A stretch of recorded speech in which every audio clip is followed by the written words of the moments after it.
శక్తిగల దేవునికి స్తోత్రములు. ప్రభు నామములో మీకు వందనములు.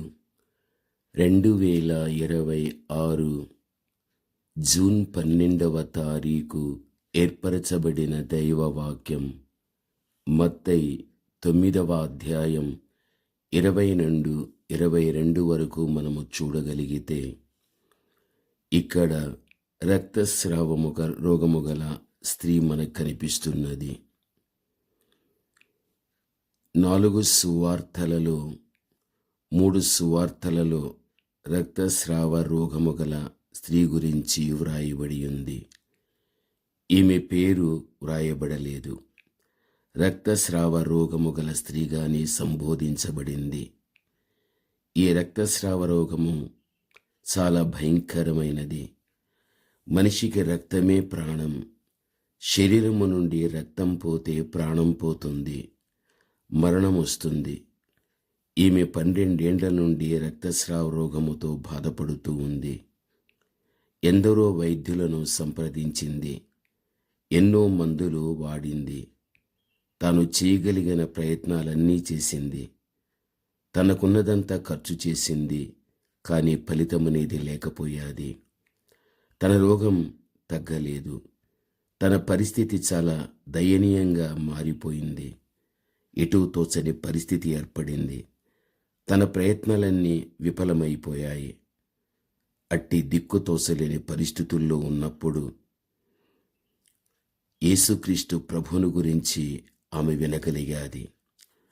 ఆయన ఆశ్చర్యకార్యాలు, అద్భుతములు చేయనటువంటి దేవుడని ఆమె గ్రహించగలిగాది. సర్వసాధారణంగా అన్ని ప్రయత్నములు విఫలమైనప్పుడే, ఇక ఏ మార్గము లేదన్నప్పుడే మనిషికి దేవుడు గుర్తనేది రావడం జరుగుతుంది. డబ్బు, బలం, ఆరోగ్యం, అధికారం అన్నీ ఉంటే ఎవరికీ దేవుడు గుర్తురాడు. అందుకే అంటారు, యేసు ప్రభువుని నమ్ముకోవాలంటే డబ్బైనా పోవాలి, లేక జబ్బైనా రావాలంటారు. ప్రభువునందు ప్రియమైనటువంటి వారులారా, రక్తస్రావ రోగము గల స్త్రీ యేసును గూర్చి విని, నేను ఆయన పైవస్త్రమును మాత్రం ముట్టినా బాగుపడుదుననుకుని నమ్మింది. ఆయనపై గొప్ప విశ్వాసం, నమ్మిక కూడా పెట్టుకోగలిగాది. ప్రభువునందు ప్రియమైనటువంటి వారులారా, ధైర్యం కలిగి ఈమె జనసమూహములో ఉన్నట్లు ప్రభువు దగ్గరికి వెళ్ళి, అక్కడ ఆమె జనసమూహములో నుండి యేసు వెనుక తట్టి వెళ్ళి యేసు వస్త్రపు చెంగును మాత్రమే ముట్టుకోగలిగాది. వెంటనే ఆమె శరీరములోని రక్తస్రావరం ఆగిపోయింది. గొప్ప విశ్వాసము ద్వారా గొప్ప కార్యాలు అనుభవించగలం. ఈలోక వైద్యులు తన రోగాన్ని బాగు చేయలేకపోయారు. కానీ పరమవైద్యుడైన యేసునొద్దకు గొప్ప నమ్మకముతో వచ్చింది, స్వస్థత పొందుకోగలిగాది. భూమి, ఆకాశం, సూర్య చంద్ర నక్షత్రాలు, సముద్రాలు, మత్స్యాలు, జంతువులు, చెట్లు సమస్తాన్ని తన మాటతో కలుగజేసిన సృష్టికర్తకు అసాధ్యమైంది ఏదైనా ఉందా? యేసు వస్త్రములు, మాటలు, చూపులు, స్పర్శలు, ఆయన ఉమ్మిలో కూడా స్వస్థత ఉన్నది. తన స్వహస్తాలతో నిర్మించుకున్న తన బిడ్డలు ఆయనను ఆశ్రయించినప్పుడు వారిని విడువక ఆదరించే దేవుడు. ఆపత్కాలమున ఆయన నమ్ముకొనదగిన సహాయకుడు. తనకు మొరుపెట్టు వారందరికీ, తనకు నిజముగా మొరుపెట్టు వారందరికీ యెహోవా సమీపముగా ఉంటూ ఉన్నాడు. మన జీవితాలలో కూడా మనుషుల వల్ల పరిష్కారము కాని సమస్యలు ఎన్ని ఉండినా, మందే లేని మరణకరమైన రోగములు, భయంకరమైన క్లిష్ట పరిస్థితులు వచ్చినప్పుడు భయపడవలసిన పని లేదు. గొప్ప విశ్వాసముతో సందేహించక యేసు ప్రభువై పూర్తిగా ఆధారపడాలి.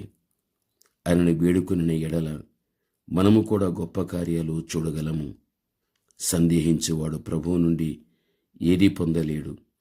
ప్రభువు స్వస్థపరుస్తాడని నమ్మింది, స్వస్థత పొందుకుంది. నమ్మువానికి సమస్తము సాధ్యమే. ప్రభువునందు ప్రియమైనటువంటి వాళ్ళారా, దేవుని యొక్క బిడలైన మన జీవితంలో కూడా దేవుని ఎడల గొప్ప విశ్వాసాన్ని మనము కలిగిన వారుగా మనం ఉండినట్లయితే తప్పనిసరిగా సాధ్యమైనవన్నీ కూడా సాధ్యపరుచుకోగలుగుతాం.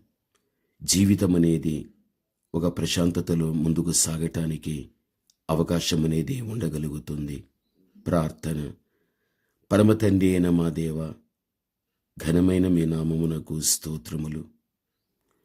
దేవా, ఈ యొక్క సమయమందు మీరు నా తండ్రి మాతో మీరు మాట్లాడినందుకు స్తోత్రాలు.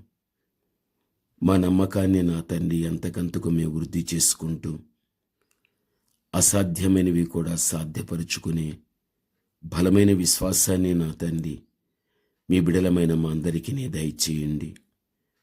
మీ మాటలు వినుచున్న మీ బిడల జీవితాలలో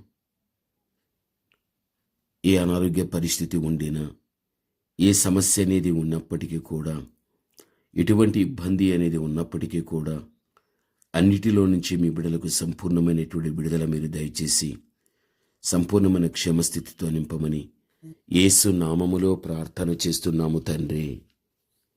ఆమేన్.